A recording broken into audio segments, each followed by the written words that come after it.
Waawo tukyali wakati mawulire agataliiko nfuufu mpozi nga sinneeyongerayo. Njagala kubagulizaako nti olupapula oluganzo lwa Bukedde lwafulumye dda Bukedde olwokusatu afaananye bw'ati. Alimu amawulire mangi g'otasaanidde kusubwa waaka w'abaana ba P1 P2 n'ekibiina ekyokusatu mwali so ng'era ojja kulaba engeri amagye gye gakaaye ku baana abatulugunya abavubi ne bakwatayo 10 ensisinkano ya Byabakama ne Kyagulanyi ojja kubanga ogiraba mu lupapula luno olwa Bukedde. N'amalala mangi nnyo g'otasaanidde kusubwa omuli n'ag'ebyemizannyo. Keera weefunire kopiyo ku siringi 10 zokka.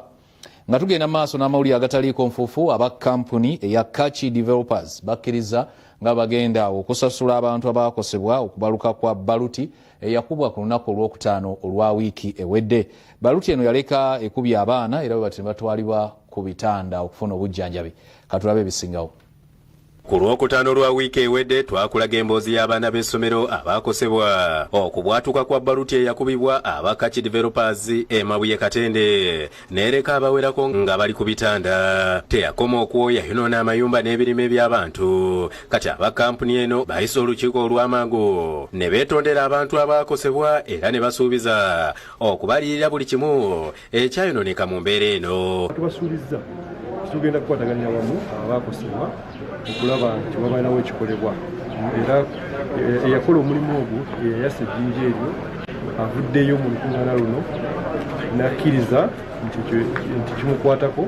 Olukiiko oluyitiddwa RDC w'Empigi Rosemary Byabasajja nga lutudde ku kitebe ky'eggombolola y'Ekiringente ku kyalo Luvumbula mu disitulikiti ey'Empigi. Olukiiko luno lwetabiddwako abakungu okuva mu kitongole ky'enguudo ekya UNRA, bassenkulu b'ekibiina kya Kachi Developers abakola oluguudo lwa Mpigi Busega Express Highway, abakulembeze b'ekitundu kino n'abatuuze abaakosebwa Baluti. Bassenkulu ba kampuni ya Kachi nga bakulembeddwamu Herbert Lubega basabye abatuuze abaakosebwa Baluti eno omuli n'abayizi okubasonyiwa kubanga tebaakikola mu bugenderevu nga buli eyayonooneddwako ekintu akulirirwa. Omukulu w'essomero mwayogedde kuba ky'abaana kyatukutteko nnyo. Ab'amabaati twayogedde ne OC Nakirege akolagane ne ttiimu bawandike abantu abafunye amabaati agaliko damage. All in all batugambye amabaati 8 and we are willing to pay those mabatis oba oli mutumuwa ssente oba tugamuteerako twakikiriranyiza. Abalina enjatika mu nnyumba twagambye tujja batuukirira tulabe enjatika ezo ne bwe ziba nga si ffe twazikoze ffe tulina bayinginiya tuzibakoleremu tuzibaddaabirize oba tutegeragane nabo mu ngeri y'okubeerawo ffembi. Babasabye n'okubasonyiwa olw'abakozi baabwe abayogerezeganya obubi n'abatuuze. RDC Byabasajja ategeezezza nti abatuuze baamutuukirira ne beemulugunya ku bintu byabwe ebyayonoonebwa naye kwe kusalawo okuyita bekikwatako boogere n'abatuuze. Naye ng'ayogera ku kintu kyekimu nga bwe yakosebwa amayinja gaali gakubibwa mu kitundu kyekimu ekyo ng'okukosebwa okwo kwakwatako ebizimbe eby'essomero lye. Yamyuko omwogezi wa UNRA Alani Sempebwa asiimye Bukedde TV olw'okuvaayo okwogera ebizibu ebitawaanya abatuuze ate nabo ne babitegeera.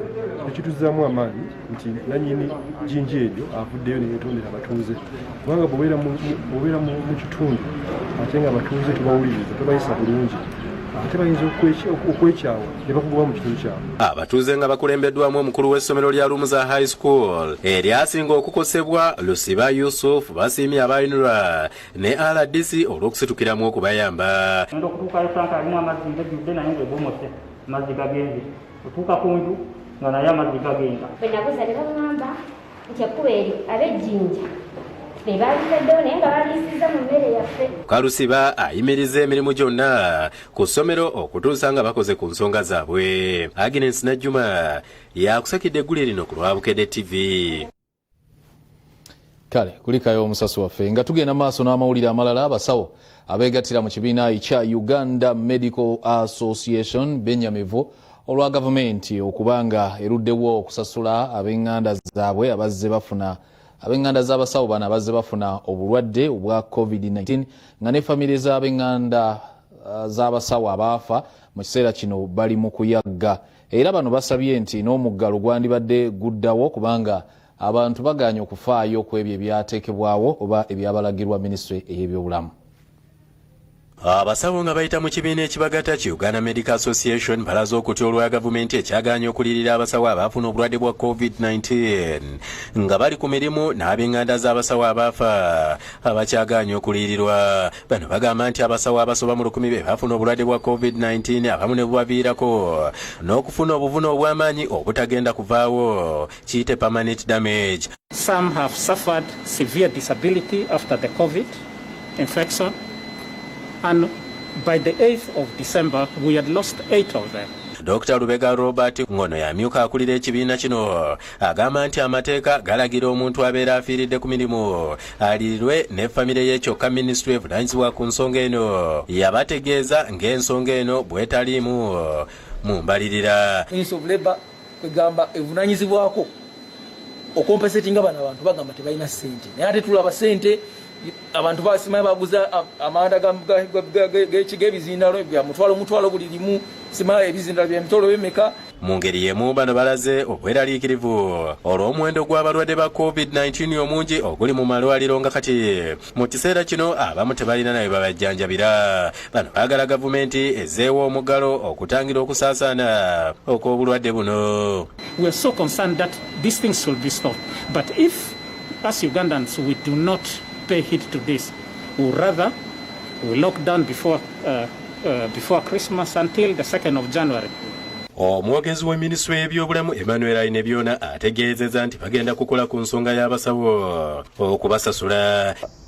Twamaze okulaba nga payments zonna oba emisaala allowances bikoleddwako ate tusuubira buli musawo gyali kati amaze okufuna allowance ye. Ainebyona agamba nti kyetaagisa okusaawa omuggalo kubanga abantu tebajja kusobola kwekuuma nga bagenze mu byalo.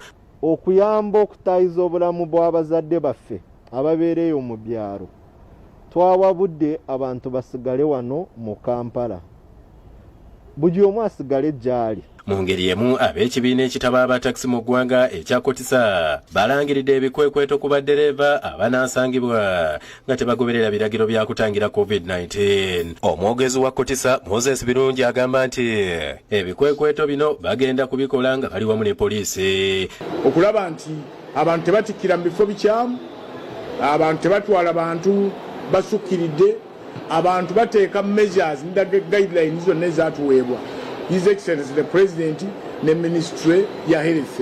Zenjogeddeko waggulu n'olwekyo tubakubiriza twandyagadde muntu yenna gwe mu trap eyo.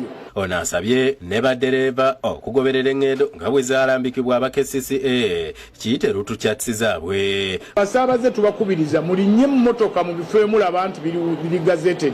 Muyinza obutamanya wano wali gazetted naye abantu baffe balina uniform enjeru kuliko ne namba emabega. Bo baddereeva okuva mu paaka ez'enjawulo balambuludde ku ngeri gye beetegeseemu okusaabaza abantu ne bagaana okusaabaza abantu abasukka mu 2 ku buli mutto. Abantu bakyali babbula naye nga tubadde endowooza yaffe tubadde ku mitwalo 2 n'ekitundu mu Masaka, ku Kyotera tubadde ku mitwalo 3, Mutukula tubadde n'emitwalo emeka?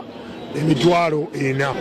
Abasaabaze ebintu by'obulwadde gyebiri babijjemu omuzannyo kubanga tubagamba okwambala masiki naye bo tebagala kwambala masiki. Era teri musaabaze tukiriza kulinnya mmotoka yaffe nga talina masiki. Shamshadi Naruja ne Disan Mutyaba bakusakidde eggulire lino ku Lwabukedde TV.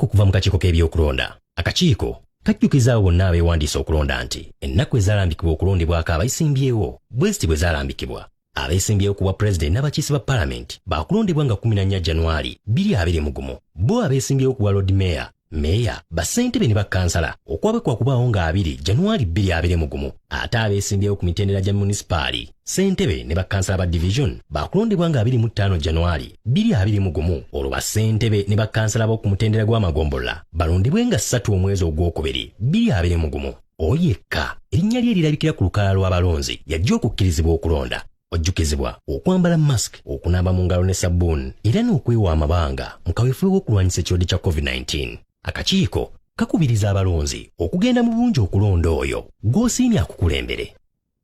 When the world changed, it made us go back to the simple joys and love the little things even more, like serving up your best, eating together and sharing more. Now, we'll take nothing for granted and always remember to taste the simple joys.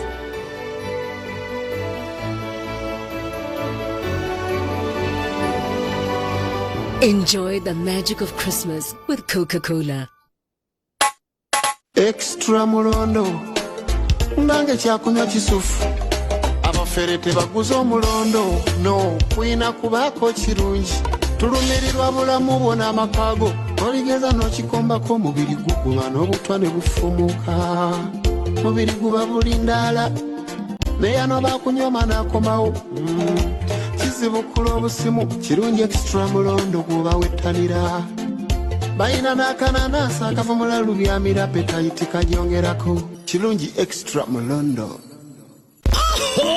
Womerwe ebbeeyi ensufu okuva mu Airtel ne Dondolo wa My Baagala Combo. Ye tubayiyiriza ekibatuuka tubayiyeemu ziddiirwa ez'akabi ate nga ziri fiitingi eddakiika data SMS mu My Baagala Combo bisatu mu kimu okukuwa omuwendo ogusinga gw'okusigala nga okwatagana n'abooluganda n'emikwano okutukiza My Baagala Voice Combo nyiga *122*1 okutandika. Airtel, the smartphone network. It's about time we got to work.